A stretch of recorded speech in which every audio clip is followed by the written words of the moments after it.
एक लड़की जिसका नाम कोई था अपने बॉयफ्रेंड डे को आश्चर्यचकित करने के लिए पानी में कूदना चाहती थी, लेकिन उसे पता नहीं था कि डे पहले से ही खतरे में था। जैसे ही वह दौड़कर शुरुआत कर रही थी, रुकने की कोशिश की, लेकिन यह बहुत देर हो चुकी थी। बहुत देर हो चुकी थी। कोई का संतुलन बिगड़ गया। उसने अपने सिर को डाइविंग बोर्ड पर जोर से मारा और सीधे पूल में गिर गई। डे तेजी से कोई की तरफ तैरा।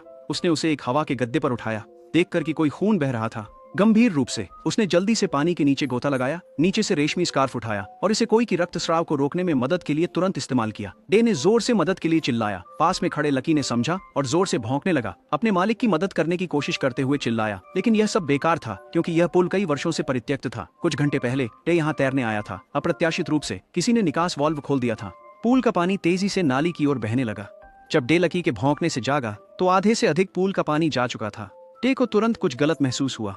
वह जल्दी से तालाब के किनारे की तरफ तैरा। तभी उसे एहसास हुआ कि वास्तव में तालाब में कोई सीढ़ी नहीं थी। उसने बाहर चढ़ने की कोशिश की, लेकिन टाइल्स बहुत फिसलन भरी थी। उसके पास कहीं भी पकड़ने के लिए नहीं था। कसने के लिए पकड़ नहीं मिल रही थी, इसलिए उसने हवाई गद्दा लाने का सोचा ताकि उस पर खड़े होकर बाहर निकल सके, लेकिन वह अभी भी ऊंचाई तक नहीं पहुंच सका। तभी उसने एक परावर्तन के माध्यम से किनारे पर अपना फोन देखा। डे के दिमाग में तुरंत एक विचार आया। उसने अपने स्नान वस्त्र की कमरबंद को उतारा, उसे अपनी चश्मे से बांध दिया और फोन को खींचने की कोशिश करने लगा। लेकिन अनगिनत प्रयासों के बाद भी वह असफल रहा और कोई विकल्प नहीं बचा तो वह केवल मदद के लिए जोर से चिल्ला सकता था। लेकिन उस पूल को सालों से छोड़ा हुआ था, कोई उसे बचाने नहीं आने वाला था। तभी उसकी गर्लफ्रेंड कोई ने अचानक कॉल किया। वाइब्रेशन ने फोन को पूल के किनारे तक पहुंचाया। डे को अचानक उम्मीद दिखी। उसने फोन को देखते हुए ध्यानपूर्वक हाथ बढ़ाया। लकी यह देखकर अपने मालिक को हौसला देने के लिए लगातार भौंकता रहा, लेकिन लकी का संतुलन बिगड़ गया और वह पूल के किनारे पर लड़खड़ा गया। लकी ने बेताबी से ऊपर चढ़ने की कोशिश की, लेकिन पूल की दीवार बहुत फिसलन भरी थी। एक तरफ वो फोन था जो उसे बचा सकता था, दूसरी तरफ उसका प्यारा पालतू था। डे बहुत असमंजस में था। अंत में उसने पहले लकी को बचाने का निर्णय लिया। उसने हवा के गद्दे का उपयोग लकी के पिछले पैरों को धकेलने के लिए किया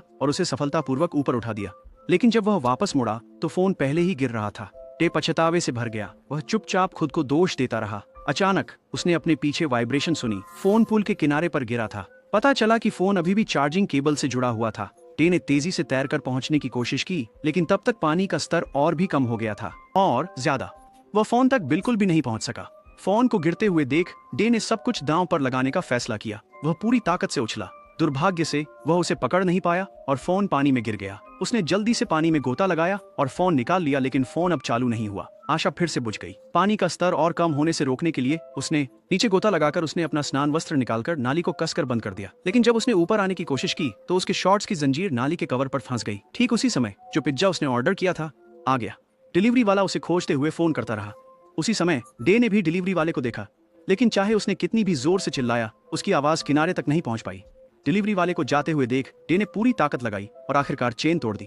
वह तेजी से सतह पर तैरा और मदद चिल्लाने लगा बार बार, लेकिन उसकी आवाज एक मोटरसाइकिल के तेज शोर में डूब गई। उसने बचने का एक और मौका खो दिया। ऐसा लग रहा था कि डे ने अपनी पूरी जिंदगी की किस्मत खर्च कर दी थी। अब तक डे थक चुका था।